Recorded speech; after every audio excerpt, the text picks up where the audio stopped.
Za te vrste prerade potrebno je stručno i dodatno usavršavanje u posebnim centrima. Preradu ljekovitog bilja i proizvodnje eteričnih ulja uz dodatno praćenje literature mogli su da kontrolišu sami vlasnici.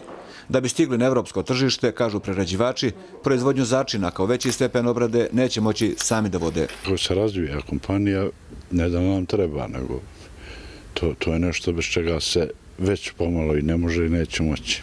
Ima li takvi stručnjaka na našem terenu? Pa, najiskrenije govoreći, ja ih nisam sretao. Tehnolozi su prisutni u većim prerađivačkim kapacitetima prehrambene industrije, velikim vinarijama i mljekarama. Manji proizvođači snalaze se svako na svoj način. Za med imamo problem u jednoj zadruzi pčelarskoj.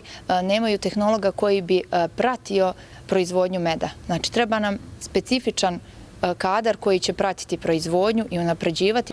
Uz usavršavanje u struci, tehnolozi moraju da prate kretanja u standardizaciji i kvalitetu proizvoda i repromaterijala. Izvjestan dio propisa koji regulišu specifične proizvodnje u manjim regionima, Evropska unija prepustila je tim zemljama. Bezbjednost hrane postiže se u lancu proizvodnje, a sva odgovornost prebačena je isključivo na proizvođača.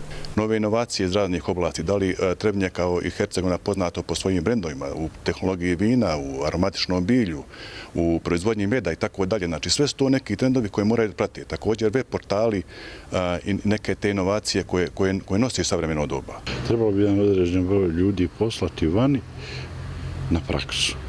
Koliko god nauče, ali ako nema prakse, onda je to zaista problematično. O usklađenosti zakonskih propisa u Bosni i Hercegovini sa evropskim tehnologiji i proizvodnji hrane i inovacijama raspravljali su inženjeri tehnologije iz Hercegovine.